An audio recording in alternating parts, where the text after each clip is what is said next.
Tout le moussard de tous les chachamim se trouve à l'intérieur. Avant Pirkei Avot, je vais vous dire un chidouche que j'ai vu hier. Davar Mavhil, Mamash, Targum Yonatan ben Uziel. Le Gaon Mivina, il amène ça sur un passouk dans Michelet. Et la source du Gaon Mivina, c'est Targum Yonatan ben Uziel. Yonatan ben Uziel, c'est un Tana. J'ai dit, je vais amener le livre, je vais faire un shiur sur ça, mais je peux pas, ça me brûle les lèvres, je vais le sortir tout de suite. On va pas faire un shiur entier sur ça, on va dire tout de suite le chidouche tel qu'il est écrit. Parce que c'est incroyable ce qu'il y a écrit là-bas. Il y a écrit là-bas, on va le blinéner, quand on fera un shiur et que ça concernera ce sujet-là, on prendra le Targum dans les mots, mot à mot, et on va bien détailler ce qu'il y a écrit. Aval de chidouche sur l'amir à Botaï. Ma Katouv. Katouv. Le passouk dans Mishneh, il dit que le contexte, c'est si un homme, il a fauté, il a fait une avera. Alors, qu'il prenne une guérison, cette guérison fera oublier la avera. Ça, c'est le passouk. Yonatan ben Uziel, alav shalom. Il écrit Pirouche. C'est Targum, c'est une traduction, mais il développe et il explique. Si un homme a fauté, il a fait la faute, il a fait la avera déjà, qu'il prenne la guérison. Quel est le remède à la faute?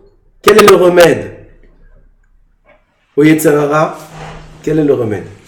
Les gens ils viennent, ils me disent, ah voilà, j'ai Yetzer Hara sur ça, j'ai ça. Comment je fais? Quel travail je dois faire sur moi pour réparer tel tava, tel mida? Gemara bekidushin omeret bedaf tzba'ati al Shimshon. Il était chez nous Shabbat Shimshon, on a ouvert la Gemara, נכון? זוכר? on a ouvert la Gemara. אמר הקדוש ברוך הוא בראתי יצר הרע, בראתי לו תורה תבלין. J'ai créé le Yetzer Hara. J'ai créé la Torah, le remède. Le créateur même de toutes les maladies de l'âme, parce que celui qui a du Yetzer Hara, il est malade de l'âme. Il ne faut pas avoir honte de le dire. On est des malades. On a des ta'avot, on a des mauvaises midotes, on est coléreux, on est paresseux, on est anxieux. Anxieux aussi, c'est une mauvaise mida. On est kanaïm, comment on dit kanaïm? On est jaloux. On a de la haine. Tout le monde a ça. Un peu plus de pourcentage, un peu moins. Mais chacun il a ça en lui. Et quand il n'est pas coléreux, l'homme qui. J'ai midot ra'ot. Ça s'appelle un homme malade. Comme ça, qui dit ça? Rambam. Rambam, il dit de la même façon qu'il y a les maladies du corps, il y a les maladies de l'âme. De la même façon qu'il y a le médecin du corps, il y a le médecin de l'âme. Le médecin du corps, on sait c'est qui. Et le médecin de l'âme, c'est le Chacham. Celui qui a créé le Yetzer Hara, c'est bon, là, il dit Barati Yetzer Hara. Lui-même, il te dit Hachem, j'ai créé moi le Yetzer Hara. Il y a quelqu'un qui connaît mieux sa création, sa créature que son créateur? Pas. Bon, là, c'est lui qui connaît le mieux au monde le Yetzer Hara, c'est lui qui l'a créé. Et il nous dévoile le seul remède contre lui, c'est Torah. Il n'y a aucun autre remède contre le Yetzer Hara, contre le mal, contre les mauvaises midotes, à part la Torah. Aucun. Il dit, Targum Yonatan ben Uziel, celui qui a fauté dans une avera, qu'il étudie la Torah. Il faut qu'il s'assoie et qu'il étudie la Torah. Et là, c'est les mots qui sont très forts. Et je vous dis directement en hébreu, Shah Torah Mesaleket ou mashkachat chovot rabot minifne Hashem. En français, qu'est-ce que ça veut dire? Car la Torah, elle va annuler et faire oublier de grosses dettes devant Hashem. Quelqu'un qui s'assoit et qui étudie la Torah, Boré Olam, il oublie les dettes. Il oublie les dettes. C'est Venoach Matzachen Be'ene Hashem. אני חושב שזה פירוש. מה זה ונוח מצא חן בעיני השם dans la Gemara, dans Avodah Zarah écrit que Noach, il ne méritait pas d'être sauvé. Ça veut dire, si on prend Noach selon ses mitzvot, sa averot, sa Avodat Hashem, il doit mourir dans le Maboul comme tout le monde. Aval ou מצא חן. מצא חן, ça veut dire qu'il a trouvé grâce aux yeux d'Hachem. Il lui a plu. Il a plu à Hachem. אני חושב que, Oulay, ça va bien avec ce qui est écrit dans le Targum Yonatan Ben Uziel. Celui qui étudie la Torah, Boré Olam, il oublie. Ben pardon. Il a fait des averot, Chovot Gdolim, il a écrit. Des dettes qui sont lourdes, des choses graves. Il a fait des averot graves. Alors maintenant, il étudie la Torah. Kadosh Baruch Hu, mais Salek. On efface, on oublie toutes ces choses graves qu'il a fait. Et Davar Nifla, Rabotai, c'est Davar Nifla. C'est pour ça que, surtout en Ben Torah, aujourd'hui, je sais pas, vous connaissez peut-être pas tout leur langue des yeshivot, mais aujourd'hui, les Bachouré yeshiva, ils n'ont pas beaucoup de simcha. Ils n'ont pas beaucoup de simcha dans le limoud, ils n'ont pas beaucoup de sheifot. Ils n'aspirent pas à des grandes choses, comme avant. Avant, tout le monde aspirait à être comme le Chafetz Chaim. Tout le monde! Quand il y avait le Rav Ovadia qui avait, l'Am Shalom, il avait 60 ans, ou 50 ans, toute la génération voulait être Rav Ovadia. Aujourd'hui, qu'est-ce qu'ils veulent être? Ils veulent être un grand ingénieur, un grand Oredin. Il n'y a plus d'exemple, il n'y a plus de Sheifot. Vous savez d'où ça vient? Ça vient du fait qu'on fait des Averot. Et on a tous de l'Irat Shamaim, ils sont tous de l'Irat Shamaim, tous ces Bachouré Yeshivot, ils ont beaucoup d'Irat Shamaim. Ils veulent être tzadikim. Alors ils font des Averot, et ces Averot-là, ils ont du mal à s'en sortir. Parce que la génération, elle est très, très, très, très basse. Les appareils, etc. L'accessibilité au mal, c'est très, très facile. Et c'est pour ça qu'ils ont beaucoup de mal à ne pas faire d'Averot. Et ces Averot qu'ils font, ils les font déprimer. Ils les rendent tristes. Je dis maintenant il faut être comme Rav Ovadia. Il faut Ani, il faut Rav Ovadia. Où je suis moi, où je suis Chazonish, où je suis moi, où il est Rav Ovadia, où il est. Il a vécu dans une génération où il y avait rien du tout. Il n'y avait rien du tout. Rav Ovadia, il travaillait dans le marchand de légumes avec son père. Et voilà, c'était ça qu'il y avait dans la vie. Il n'y avait pas de téléphone, même pas un téléphone maison. Pas portable. Un téléphone de maison, il n'y avait pas. À la maison, il n'y avait pas de téléphone. On dirait qu'on parle de la préhistoire. Il y a 1000 ans. Il n'y a pas 1000 ans, à Botaï. Il y a 50 ans, il n'y avait pas de téléphone à la maison. Mon Rav Toufi qui m'a raconté, plusieurs fois il m'a dit cette anecdote-là, que quand il a commencé une ligne, il a commandé une ligne de téléphone pour chez lui à la maison, il est parti chez Bezek, commandé une ligne de téléphone, là-bas sur le bureau, il y avait des dossiers comme ça de gens qui avaient déjà commandé, il fallait attendre 7 ans pour avoir une ligne de téléphone, pas une blague, 7 ans. Il fallait attendre pour avoir une ligne de téléphone. Et bien sûr, il te met un câble par un câble, il te fait un trou dans la terre, jusqu'à que le câble vient de là chez toi, ça prend 7 ans. Mais il n'y a pas de téléphone à la maison. Mieux que ça, il y a 50 ans, vous savez ce qu'il n'y a pas? Il n'y a pas de robinet dans la maison. Il n'y a pas d'eau, de robinet. Ok? C'est qui m'a raconté. D'où venait l'eau? Il y avait la cour, des maisons qui faisaient le tour de la cour. Les toits des maisons, ils étaient penchés vers le milieu de la cour. Toutes les pluies qui tombaient, elles tombaient dans la cour. Et au milieu, il y avait un trou. Dans ce trou, toute l'eau est tombée. C'était le puits des habitants de la cour. De là-bas, ils prenaient de l'eau pour se laver, pour faire la vaisselle, pour tout. Pour boire. Ils faisaient bouillir. C'était ça. Il n'y a pas d'eau à la maison. Il y a 50 ans. Il n'y a pas de téléphone. Il n'y avait rien du tout. Et il me dit, mais on était heureux. Heureux. C'était un bonheur, cette vie-là, c'est une vie de bonheur. Une vie de bonheur, il n'y avait rien. Il n'y avait aucun problème. Et il y avait la guerre à cette époque-là. La guerre à Yerushalayim, il y avait des choses graves, mais c'était une vie de bonheur. Ils étaient pauvres. Pour manger, pour recevoir un œuf, un morceau de pain et une tomate, ils recevaient des tickets. Avec ces tickets-là, il fallait faire la queue pour recevoir un morceau de pain. Il y avait des périodes de famine. Mais ils me disent, on était bien. Aujourd'hui, on a les téléphones, 2 téléphones, 3 téléphones. On a partout des téléphones. Maintenant, et plus ça va, et plus les téléphones, ils vont les mettre partout. Maintenant, il y a des montres téléphones. Dans les montres, il y a tout. Il y a des montres. Bientôt, ils vont les implanter. Là, il y aura un implant.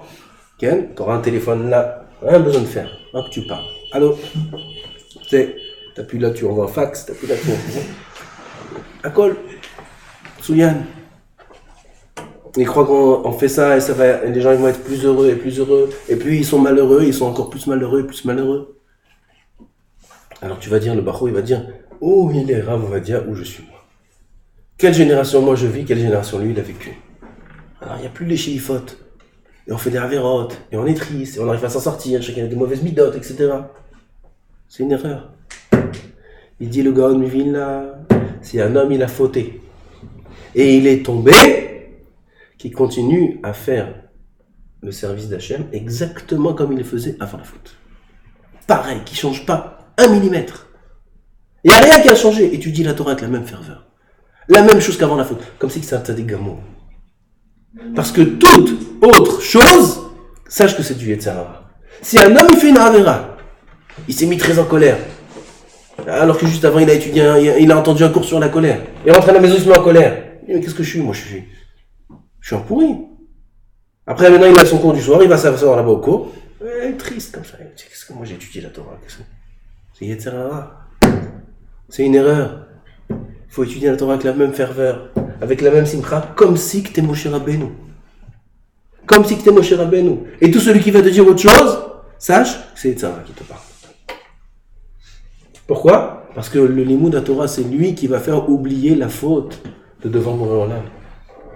C'est lui qui va tout effacer. Mais ça leket ou mashkachat chovot gedolim minifna kadosh baruch hu. On n'a plus que la Torah aujourd'hui. On n'a plus que le limoud à Torah. C'est tout ce qui nous reste. C'est la seule Tevat Noach qu'on a aujourd'hui. La Tevat Noach, où c'est écrit ça? Midrash Tanchuma. Parashat Noach. Midrash Tanchuma, il dit qu'il y aura bientôt la guerre de Gog ou Magog. Vous savez qu'il y aura la guerre de Gog ou Magog bientôt. On a lu ça là dans la Haftara de Sukkot, Chol HaMoed. D'accord? Yom Bogog. Gog ou Magog, la grande guerre. Oh là, celui qui a lu un peu l'Haftara, il faut la lire avec la traduction. Des choses incroyables écrites là-bas. Sur cette guerre de Gog ou Magog qui va arriver. C'est une guerre terrible. Il dit, Midrash Tanchuma, à cette guerre de Gog ou Magog, ça sera comme le Maboul, comme le déluge. À l'époque du déluge, ça sera pareil. Tout va fondre. Aujourd'hui, qu'est-ce qui fait fondre? La bombe atomique. La bombe atomique, ça fait fondre tout. Chorehem, Berenehem, Imak Besaram, Alatzmam. Rodena Omrim, on me dit, il écrit, il est debout, toute sa chair, elle fond sur lui-même, il reste encore debout. Comme ça, c'est écrit dans l'Haftara. Il y a une chose pareille, une arme pareille. Oui, il y a une chose pareille. Un homme, il est debout, et toute sa chair, toute sa peau, tout fond. Il y a écrit, tous ses yeux, ça devient des trous. Et il est encore debout. Ça, c'est écrit dans le Navi. Il y a une chose pareille aujourd'hui. Tiens, la bombe atomique, ça fait ça. Une chaleur énorme qui se propage à une vitesse incroyable, ça brase tout. C'est écrit dans le Navi. C'est écrit dans le Midrash Tanchuma que ce sera comme le Maboul. Le Maboul, il a tout fait fondre. La Gemara a dit, ou le Midrash peut-être, que même la pierre du moulin, comment c'était le moulin à l'époque? 2 grosses pierres, énormes, rondes, une sur l'autre, on faisait tourner la pierre supérieure, et ça écrasait les grains de blé qu'il y avait entre les 2 pierres. C'est des pierres énormes, c'est des rochers. Elles ont fondu par l'eau du Maboul. C'est pas de l'eau normale. C'est de l'eau qui faisait fondre toute la matière.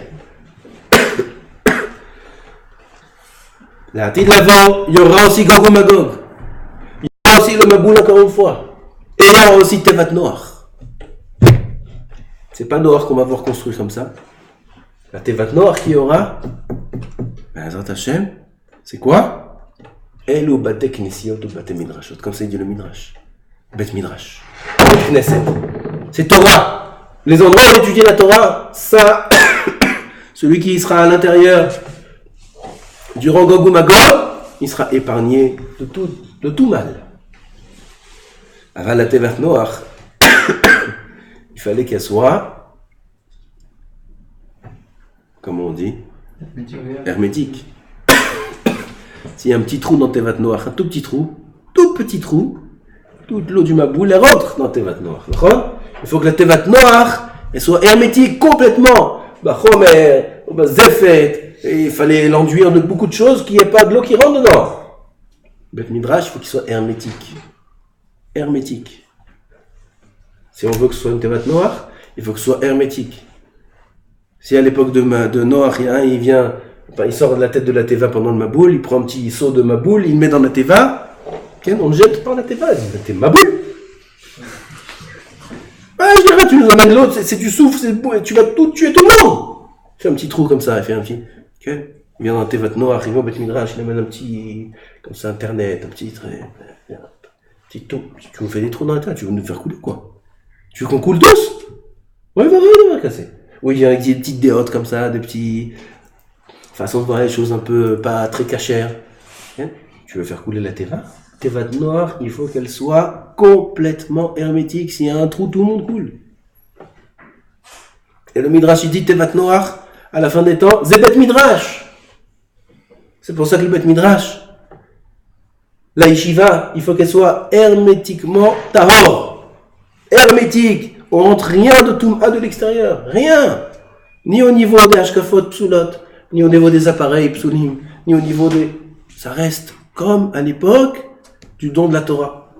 Il n'y avait pas Internet. Il n'y avait rien du tout. À l'époque, Hachem a donné la Torah, il n'y avait rien. Il y avait Torah, Neto. Il faut que ce soit la même chose. Zebet Midrash. Il faut que ce soit un limud Torah de qualité. Les Shem Shamaim, sans midot, pas dans l'intention de gagner l'autre, pas dans l'intention de se surélever, d'écraser Chas v'Shalom l'autre. Il faut que ce soit une Torah propre, une Torah de respect les uns envers les autres, une Torah de bonne midot, une Torah de qualité. Ça, c'est ce qui nous fait qu'on ait une bonne Teva, et que grâce à cette Teva, Bezrat Hashem, dans laquelle on se trouve, alors on va être épargné. Nous, et Bezrat Hashem, il faut amener tout Am Israël ici. Il n'y a pas beaucoup de place, on va s'arranger. Okay? On va mettre tout Am Israël ici, pour que tout le monde soit épargné. Bezrat Hashem, on va les amener de Guadeloupe, on va les amener. Am Israël. Ils vont rentrer ici dans la Teva, et comme ça, Bezrat Hashem, ils seront épargnés, tout Am Israël, de tout mal, et on verra la venue du Mashiach, Bimera, Bimera, Amen. On n'a pas commencé par cas. Prochaine fois. Ok, אז on fait Arvit, Bezrat Hashem.